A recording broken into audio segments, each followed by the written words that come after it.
Guys, I just have to grab my charger. Give me 2 seconds. 2 seconds. I just got to grab my charger.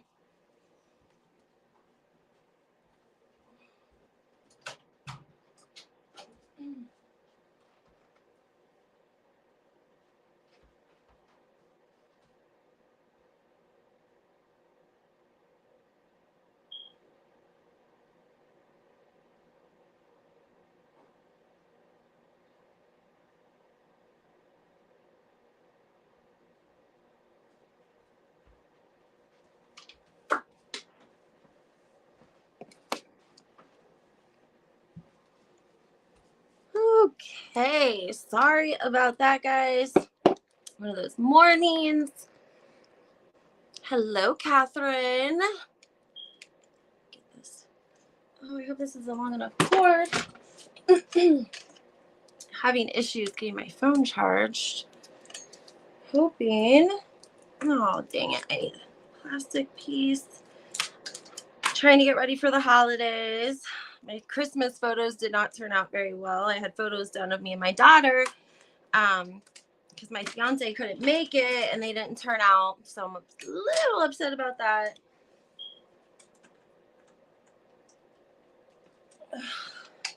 Hopefully. Oh, shoot. You can't hear anything? Can you guys hear me?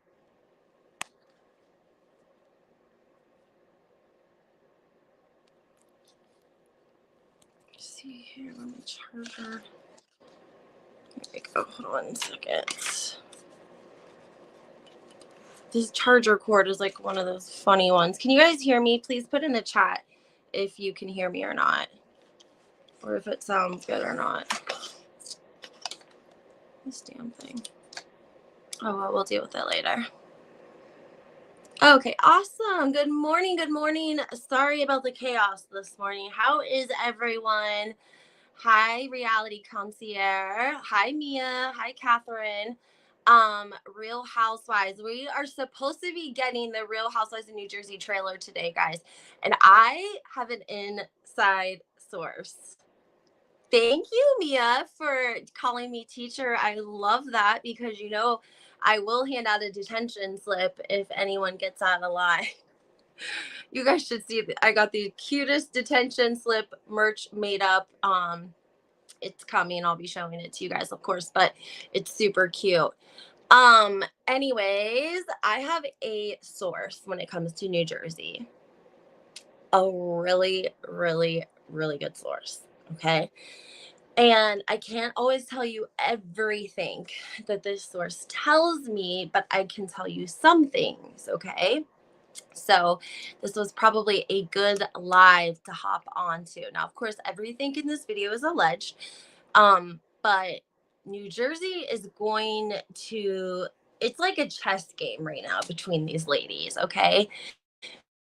We have to like think about the big picture, okay? Like, what do we know? We know that allegedly we have this friend of Marge who was her childhood friend who is no longer her childhood friend, and Marge is alleging, and she alleged in Melissa's podcast, that because she was unable to get Laura a spot on the show, Laura was upset with her and therefore told people that Marge had shared with her that her manager had caught this encounter between Melissa and this man. Okay. And here's a couple of things we want to remember.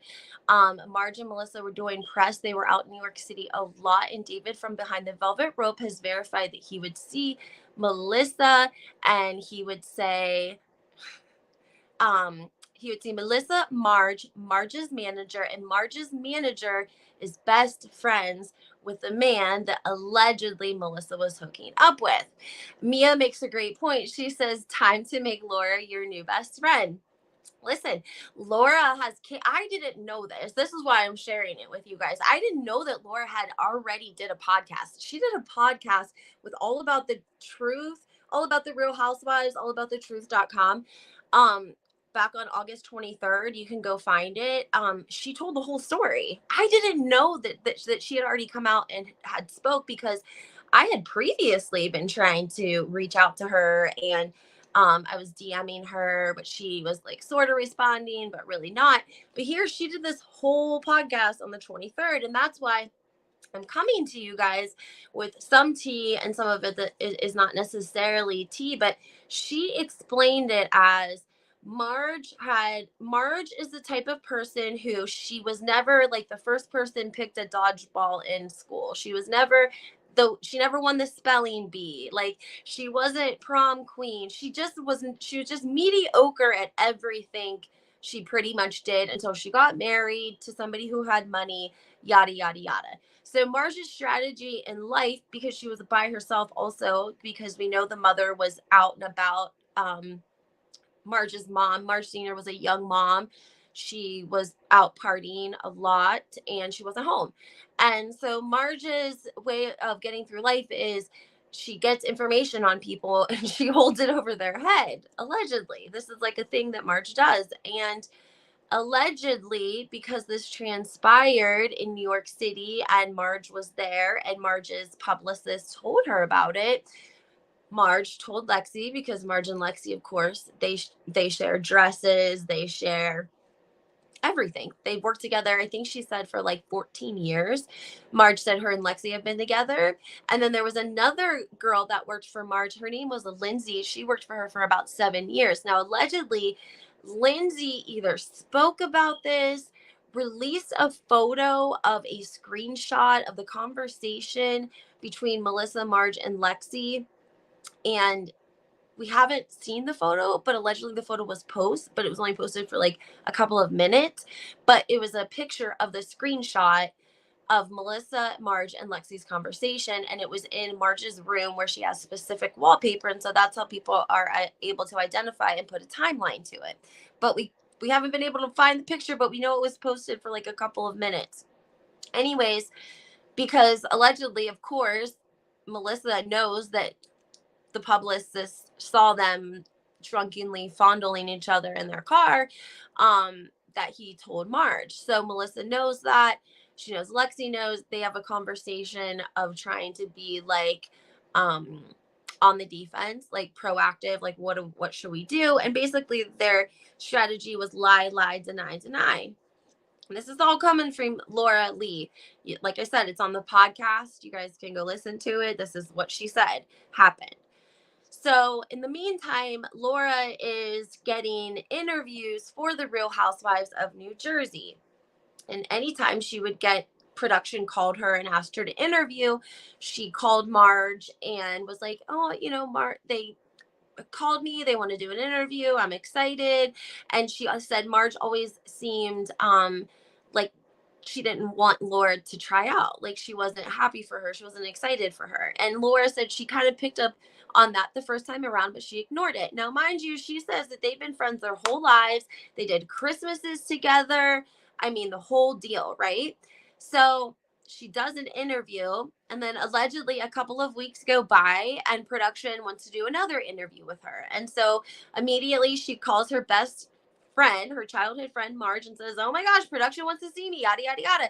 And she says it was like Marge was upset that I was going in for another interview.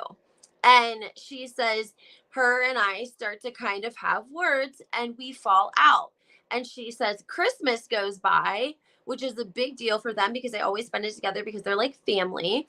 And she said, and then January, February comes, and she realizes that Joe, Marge's husband, has blocked her on Instagram. And she said it pissed her off. She didn't understand why he would block her. So somehow she calls Marge or gets a hold of Joe, and Joe says, Marge made me do it. That doesn't surprise me. That sounds logical to me, guys. Doesn't that sound logical to you? That Marge would make Joe block Laura if she didn't like her anymore? I think Marge would tell Joe to do that. I think Marge tells Joe what to do. We all know that. She even tells him what to wear. Like, I love him. I think he seems like a really great guy. He was super nice to me in person. But for sure, Marge tells him when to shit, eat, and piss. Like, period. Everybody knows it is what it is. Um, so this ignites a feud now between them, okay? And so in the meantime, Laura is also in contact with Teresa and Jennifer.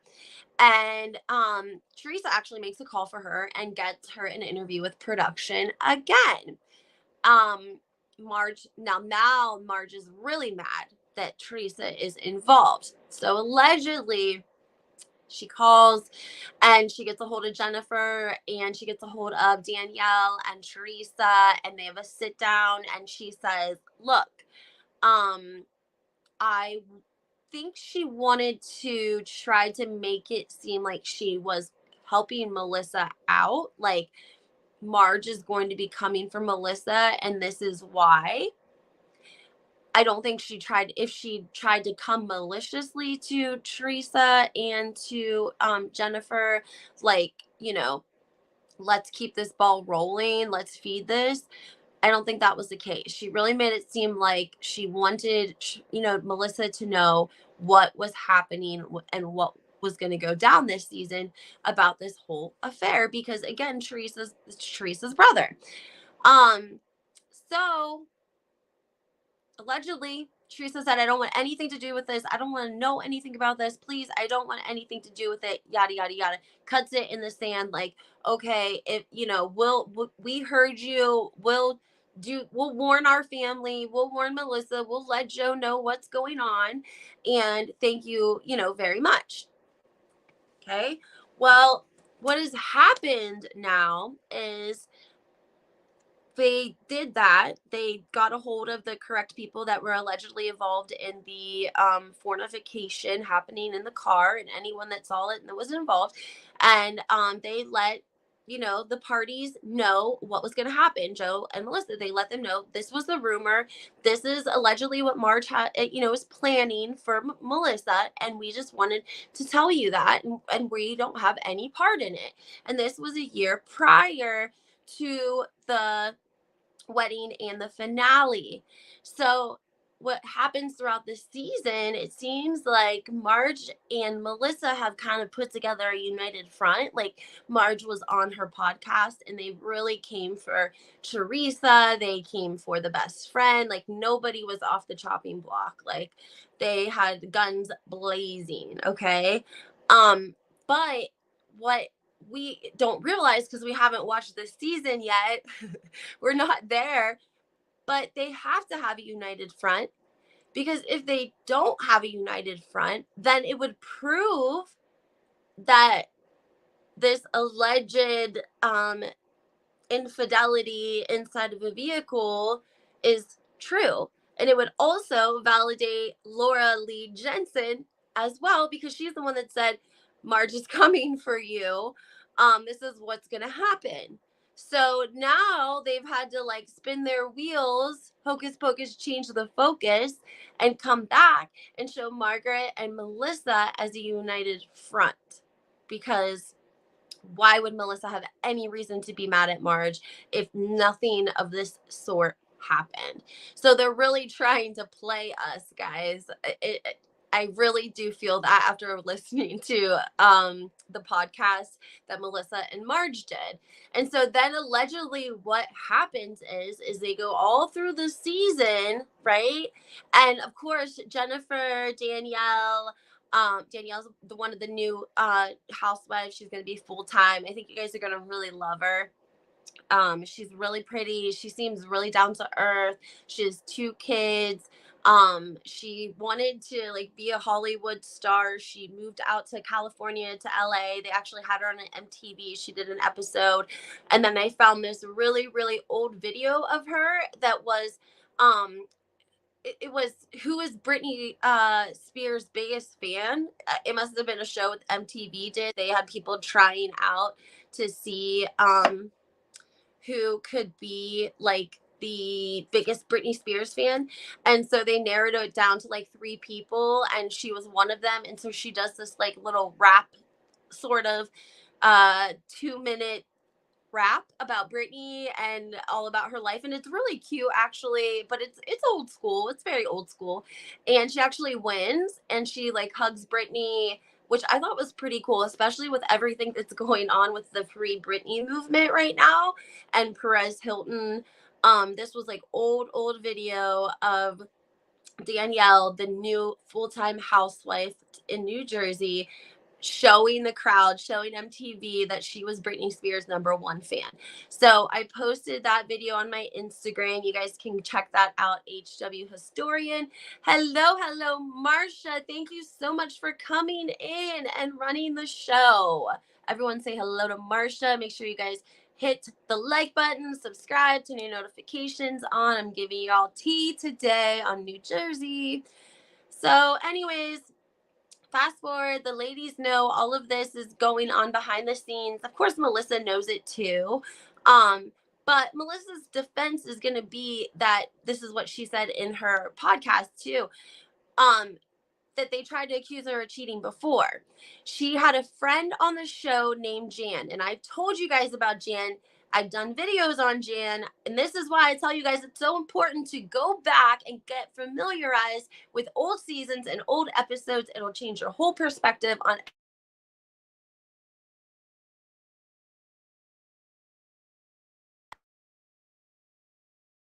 guys. Hopefully we come back in. Okay. Anyways, like Melissa has already had this narrative ran on her before when she claims Strippergate happened. And then of course, they tried to say allegedly that she was hooking up with her ex Bulldog. That was going on behind the scenes. We've seen interviews that Jan did. She did not talk highly of Melissa, and she basically called her out and said that she like lied and that she possibly could have been, fornicating with her ex when she was with Joe, allegedly. Okay. And so when that all aired and that all happened, like, obviously, if you weren't watching then or it's been a while, you don't remember, Melissa kind of turns the narrative and says, when that episode aired, Jan texted me and said that it was all a lie, that she had made it all up because producers and my sister-in-law and Kim D wanted they wanted a storyline, so I had to make it all up. Now, does that sound right to you guys? Like, oh, all of us, you just blatantly came out and lied because production and the sister-in-law told you to? And Kim D, I don't know if I believe that. Now, I posted this on my Instagram, and Kim D came over and was commenting back and forth with my followers over the discussion because Kim D says, I don't lie. Kim D says, I don't lie. That's what happened. Jan was on the show. She was a bridesmaid of Melissa. She was allegedly a friend. Melissa doesn't have a lot of girlfriends to come on the show. And the point was she wanted people to know what had happened with Bulldog and Melissa. And that was her whole role. And now Melissa, all of a sudden, out of nowhere, is claiming that Jan called her and apologized the night that episode aired and said she made it all up. So I posted that. Somebody, I don't know if they tagged Kim D in the post, but she came over and saw the comments and was like, what the hell is going on? And so of course we explained what Melissa was saying, and Kim D has been very forward in the fact that Melissa is allegedly a pathological liar. She lies. We see different comments all the time, different postings of, this is how we got on the show. No, this is how we got on the show. No. This is how we got on the show. And so it just ends up being like wild, right? Let me see here if I can try to find my Kim D comments. Anyways, basically Kim D said, okay, so I posted the clip of Melissa. Do you guys want to hear it? I could probably play the clip if you want to hear it. Let me know in the chat. I'll just play it for you guys. Hold on. That way you can hear it. It's just a couple minute one. Hold on one second. Let's see if we can get it going for you. And then I'll read the comments for you. Show, because there's got to be something horrible about Melissa. Like, this is just like the formula. We could all just like figure this out by now. Trying to help her get on the show as well. And then later on in that season, you see her have a sit down with my sister-in-law to tell my sister-in-law horrible things about me and that I'm a cheater. Oh, once again, like all of these things, cheaters, strippers, like I don't know what's next. I robbed banks, I hurt babies. Like at this point, who gives a shit? Like whatever. Kill puppies. I mean, that's the next thing. I mean, it's like at this point the formula is like, okay, someone sit with Teresa and tell her something horrible about Melissa, and we're going to say it on the show because there's got to be something horrible about Melissa. Like this is just like the formula. We could all just like figure this out by now. Trying to help her get on the show. Did you guys hear that? You want me to play it for you again, louder and closer to the microphone? Because I definitely can. This is Melissa speaking about Jan. She's saying, I tried to help her get on the show, but basically the formula to get on the show is to go to my sister-in-law, come up with a lie about me, and then you can get on the show. So I post this. Firepower 5678. They tag Jan. Now, Jan, Jan, if you're out there, if you're listening, I'm a nice person. Answer my DMs, okay? Please, I just have a couple of questions. Anyways, she tags Jan and she says, Melissa is saying that you texted and said that you were lying about the night and her sister-in-law put you up to it. Tags Kim D. Is this true? Kim D says, who? What? Who's lying? Jan told the truth about what happened at the sushi lounge. I did not lie. I don't need to lie. Firepower 5678 says, at Kim, check out the 5th slide. She talks about you, Jan, and Teresa. I, of course, comment. I tag Jan. I tag Kim D, of course. And Jan does not respond. She does not respond. But it's interesting that Kim D said, I did not lie about what happened at the sushi bar. And if you guys follow me, then you know that there's an older video that I put out when I did the report on Jan. And I told you guys, the rumor allegedly was that Melissa and Jan had went and met Bulldog, Melissa's ex-boyfriend, prior to Joe Gorga. And then Jan left and didn't really know what transpired between Melissa and Bulldog. That was the story. So now we have Melissa kind of fibbing about that. Are you fibbing about Jan texting you? Because if Jan texted you and said, yeah, I felt pressured by producers, I felt pressured by Teresa, I just felt pressured in general. Like if you lied and you felt bad about it and someone tagged you in it on Instagram, that would be your opportunity to say, yep, I did lie. I feel like such an asshole. I'm sorry, Melissa. Yada, yada, yada. Boom, done, right? But her silence speaks volumes because her silence is saying, you're an effing liar, Melissa. It's the same kind of silence that we saw on Watch What Happens Live when Melissa and Joe were guests. And Melissa was like, asked the question about how she came on the show.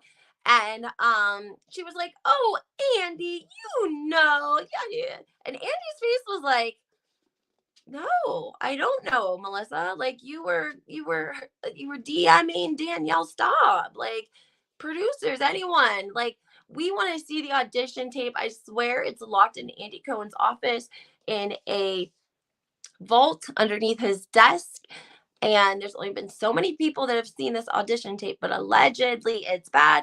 And allegedly it is Melissa just saying that she could be the younger, prettier, richer version of Teresa. Anything to get on the show.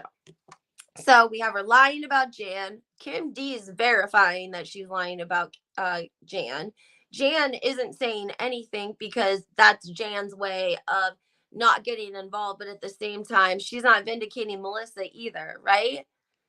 She's not. She's basically not saying anything because she knows it's a lie. So now we got Melissa lying about that. We have her lying about what was it? Oh, every single way she came on the show. We have so many different articles and different statements. In her podcast, she said that production called Teresa when they were interviewed. She says, Teresa knew I was coming on the show because production called her to tell them that I was interviewing. Why would production call Teresa to tell them that you're interviewing Melissa? So every time they interview somebody, production calls to let to let the Bravo celebrity know that they're interviewing them? That doesn't make sense. That doesn't make sense. Yo-Yo says Andy learned the hard way to not go along with what the Gorgas truce. Um, I agree with you, Yo-Yo. Comments, guys. This is your time. Let's chat. Comment. Let me know what you guys think. Have no idea whether it's a lie or not, but I do believe a lot of the housewives are prompted by producers to lie. That's from Reality Concierge. I agree with you. I've said this before. I think that production and Melissa had the most to gain from the demise of Teresa and Joe's relationship. Think about that. Everyone has been eating off the backs of Teresa Giudice and Joe Gorga and their demise of their brother sister relationship. Production and Melissa have been the people to gain the most, okay? And I really think that we don't put enough spotlight on how much antagonizing things production could have set up in so many different ways. And then they have Melissa. She's pushing it right along. She wants the same narrative. Why? Because it keeps her on the show. It keeps her in a storyline. Teresa was hot news for a long time, especially, when everything was going on with court. Like, she was on the cover of all the, OK, US. Like, everyone was talking about it. And Melissa was like, hello, I'm her sister-in-law. Like, let me get in the photo with you. So she needed the storyline because it kept her just as hot as it kept Teresa in the press. And she still does it. I mean, her and Margaret, that's like a lot of what the podcast was. And when we hear Melissa talking, it's usually something to do with Teresa. We hear it in the headlines. It's her way to get more attention, more press, more clout, more whatever. So I think that production and Melissa have probably had a pretty united front. And I'm sure production tells Melissa to make her moves behind the scenes to set Joe up for certain situations and things. Let's see. The problem is Melissa believes her own lies. That is definitely a problem. I think she does believe herself, Yo-Yo says. Andy learned the hard way. Yes, he did. Let's see here. He tolerates Melissa for Joe's sake. I agree with that statement, Mia. Thank you. I really think that is the truth, that it's been a package deal with the Gorgas. Now the men are getting paid. We have to remember the beginning when the Real Housewives of New Jersey started, up until a couple of years ago when they brought Frank and the other men in the show. The men didn't get paid. They didn't get their own paycheck. They were expected to accompany the housewife, right? If the housewife wanted to cut them a check, that was one thing, but Bravo wasn't. And so Bravo has now contracts with the Joe Gorga and Frank Catania. And that way, regardless of the marital status, like, Frank's not even with Dolores. So when Dolores got with Pauly, why would Frank even be hanging around? Like, think about that, right? So Bravo was like, oh no, we can't be having that, because we know that the men in New Jersey in that franchise, they get a lot. People love the men in New Jersey. They love, love, love. And Bravo has tried to recreate that with other husbands and other franchises, and it always flops. Always. So it's important to remember that they have something in that franchise with those men that they don't have in any other franchise. Okay. They don't have a Joe Gorga in any of the other franchises. So they said, okay, let's start doing contracts with the men. And then that way, everyone is, solid. We know for sure we'll be getting Frank. For sure we're going to be getting Joe Gorga. Let's see here. He tolerates, yes, he does. Let's see. Miss Brooks says production is sneaky. They are on both sides, telling Teresa what to say in her confessionals. Didn't Teresa realize what was going on? I agree with you. I think Teresa did, and I think that's why she didn't want them to come on the show in the first place. Because she knew what had happened with Caroline and Dina and the whole mess that had started over there. And that was allegedly why Caroline and Dina stopped talking. It was overproduction. It was overproduction saying, like, this shit's boring. Y'all gotta. And so Caroline was like, well, what about, can we tell him, Dina, do you care if we tell him about how Danielle called children's services on you and your daughter because you didn't have your ex-husband sign off for her to film? Like, Dina was pissed, and I would be too. so that was going on around the time that Joe and Melissa and Kathy and her husband, who is, if you follow his Twitter, oh Lord have mercy, he's a mess. Anyways, having them come on the show. So Teresa's not dumb. She sees everything going on over here with the Manzas, with Dina and Caroline and Danielle, right? She knows that the production's playing them, that the drama in their family is, keeping the show, getting it ratings. So she already knows what's going to happen, but she didn't even have an opportunity to look at her brother and sister and say, do we really want to do this? Yada, yada, yada, yada. We see there is a clip, I can post it's a statement from Melissa, and she says, when we first offered the show, Joe said no. She said he was adamant. It was no, no, no. And she's like, up until the very last minute, I didn't even think we were going to do the show because Joe kept saying no. She's like, but thankfully he considered my singing career and the opportunities that it would bring. And we thought that we would just outsmart them. Like, they went on there and thought that they were going to outsmart production by showing a loving, caring family.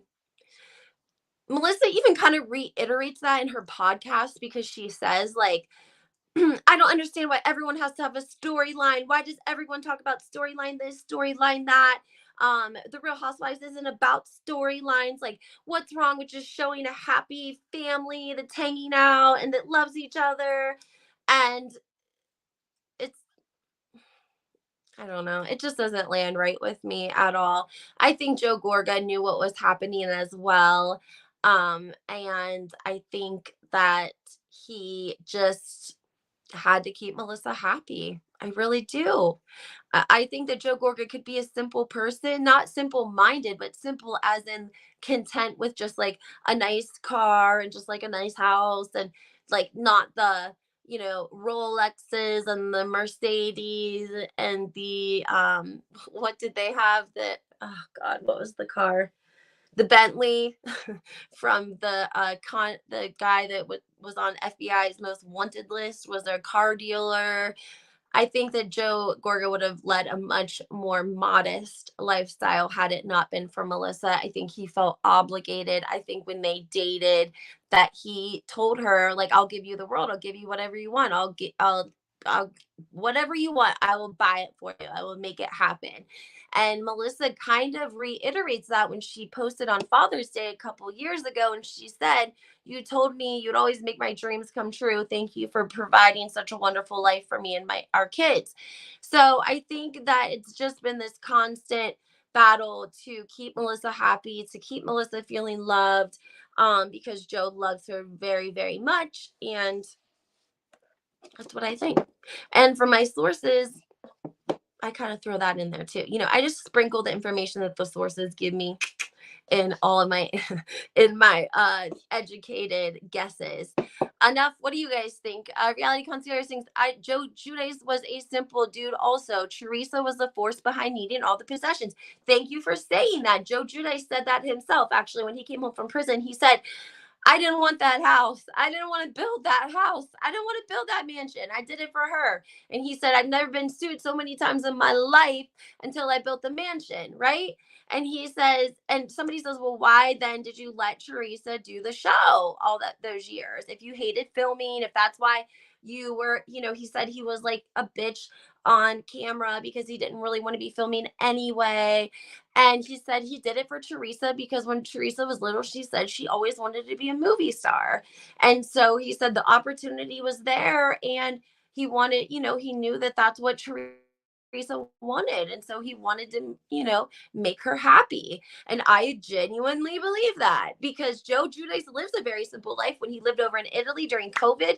Very simple life. And now he's living in the Bahamas, but still, I think a pretty modest lifestyle compared to the typical. Sorry guys, just checking my battery life here. Is having a hard time with my cord. I'm having a rough day today. before Christmas and everything. Miss Brooks says probably to give Teresa some spending money of her own. That's a good point. He was like, "Oh, you're gonna pay? You guys are gonna pay us? Cool." Actually, he said that the first year they lost money because they had to throw so many parties because of Bravo that they actually lost money the first year Teresa was on the Real Housewives of New Jersey, and I believe that. One thing about Carlos King's podcast that I really love that he said that when they would go and film at the Giudices, that they felt like family, and that when they were done filming, everyone would put their cameras down, cameramen included, and they sat down at the table, at a big table, and ate dinner together. And he said it would always be production, whoever was there filming, whatever the case was, whoever was there, they had a place at the table and they wanted everyone to sit down and break bread when they were done filming before they left. And I believe that. I think that's great. Marcia says, how was Joe Giudice's interview with Teresa on her podcast? Any tea there? I've listened to part of it. I know that Joe Giudice, he's given the tea. He's always given the tea. He did an interview with OK Magazine. He's the one that talked about the parent house and what happened. You guys can go back. I've done videos on that. People have called me a liar, but literally when he got out of prison, he did an interview with OK Magazine and talked about how Joe Gorga lost his parents' house, allegedly. But I haven't listened to the entire podcast, but he gives some insight, like I just explained. He said that he hated filming, and that's a lot of times why you always saw him grumpy, because he didn't want to film. And that's why he did film and did agree to do the show, because Teresa always wanted to be a movie star, which I thought was like really sweet of him to say. And the lady that does the podcast with Teresa, her name is Melissa, which is so funny. Her name is Melissa Feaster, I think. I love her. I love her. She is so sweet. She's down to earth. She's an amazing mother. She is a girl's girl. She will root you on, cheer you on. Like, I love this girl. And I think that she's probably a great addition to Melissa's support and her team, whatever. She said, like, what about when Joe got out of prison? Like, did you guys try to make it work? Like, what was the situation? Because if you guys remember, we saw them go to Italy, and the first night Joe wants to kind of sleep in bed with Teresa, and Teresa's like, Joe, it's been like 3 years. Like, I'm gonna sleep at the hotel. You stay here with the girls, right? Um, and it looked like an awkward encounter, because I think maybe Joe Giudice just wanted to, like, give it one more chance and just give Teresa the opportunity to turn him down, almost, so that he wouldn't feel any guilt maybe about their divorce and the situation that he was deported, and then he's in another country away from his children, and yada yada yada, right? So maybe he was like, I'm just going to offer myself up to Teresa as a husband and a father again, if that's what she's looking for. And if she's not, that's okay too. At least I know that I gave her the opportunity, right?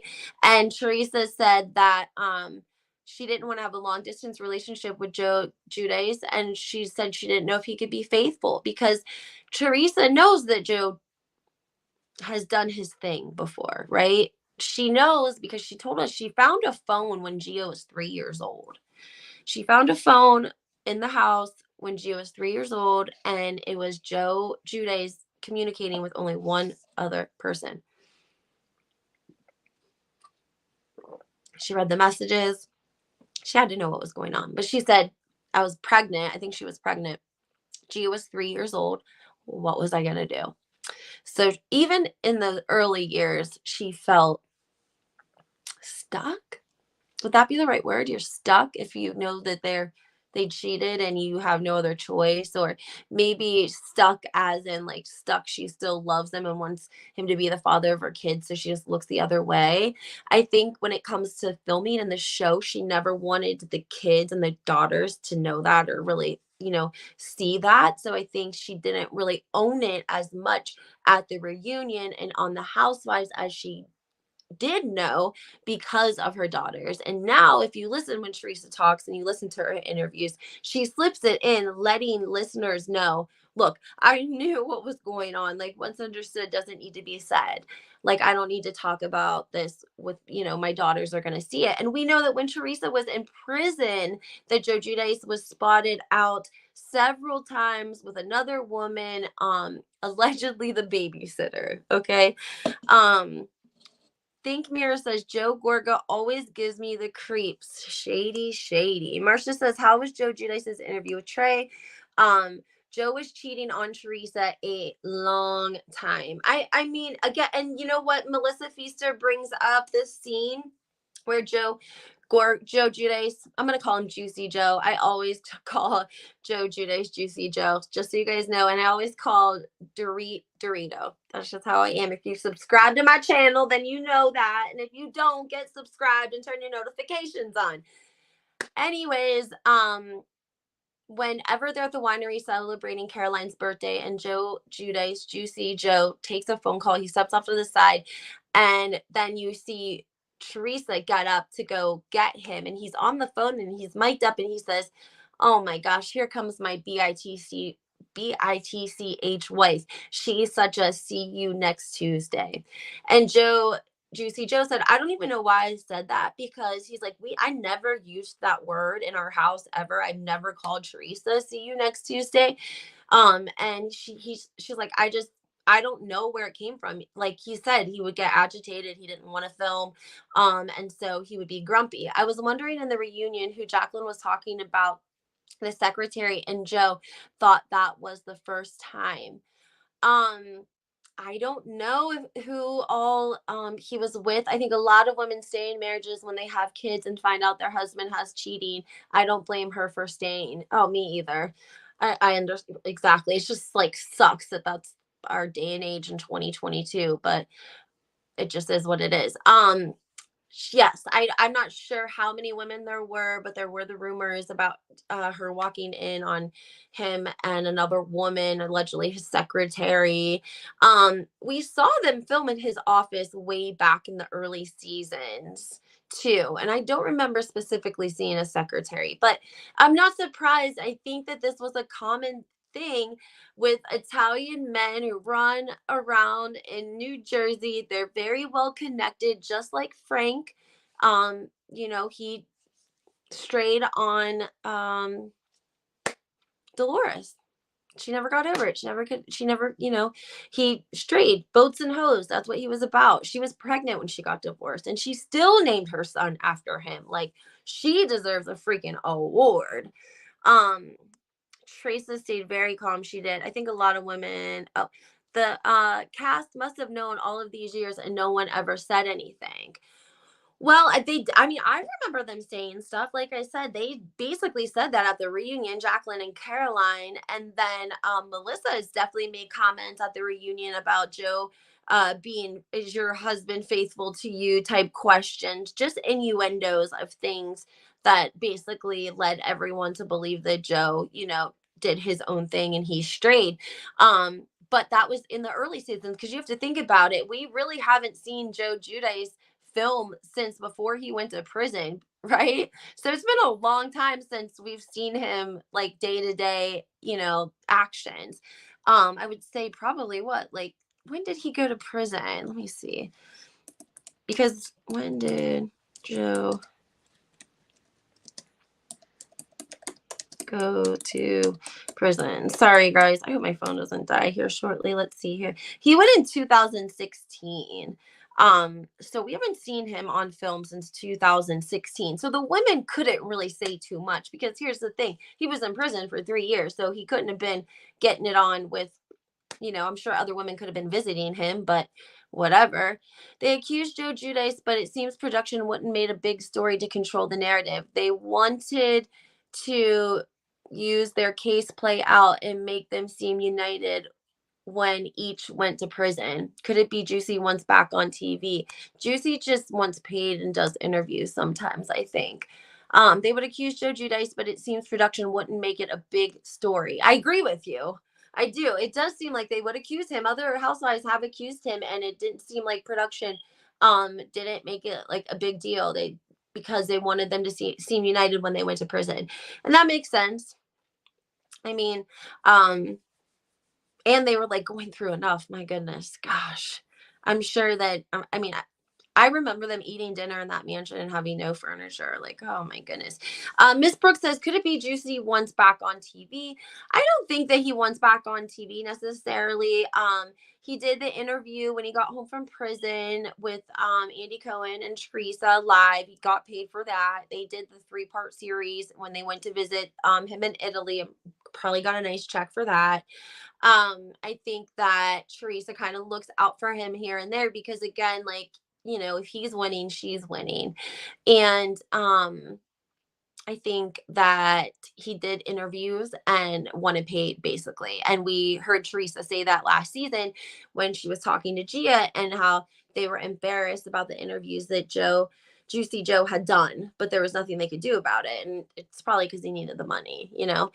Ms. Brooks says, see, production knew a lot, but only pushed what they wanted. Exactly. And that's why I try to tell you guys that production knows about Joe and Melissa Gorga. They know about Melissa's extracurricular activities. But what can they do, right? If they would have tried to have exposed her, then what would have happened? Joe and Melissa would have left the show because Joe would have followed Melissa anywhere. And then they would have lost the entire drama between the brother and the sister. And we know that's what's fed them all these years. So just saying, some food for thought for you guys. Sorry that we didn't do more headlines and ended up talking about the Gorgas and Giudices, but the trailer is due to drop any moment today or tomorrow. So make sure you guys are paying attention. I'll do another Housewife and headlines because there is a lot of Housewives and headlines this week. But make sure you guys please hit that like button. I'm trying to grow my channel. I have a live guest. You guys are going to love him. His name is Sean Rogers. He's coming on tomorrow at 2:30 live. He runs Talent Group Podcast. Dude is on his game. Okay. So no worries about scrambling or losing his thoughts or like, he is very, educated and he does talk Housewives, but also, we have a lot to talk about. So, all right, guys, make sure you tune in tomorrow. Turn your notifications on, hit the like button. Check out my Instagram, HW Historian. Yo-Yo says, we are here for you, Lindsay. Thank you so much. I appreciate you guys. I told you I had a rough morning because my daughter and I's Christmas pictures didn't turn out very good.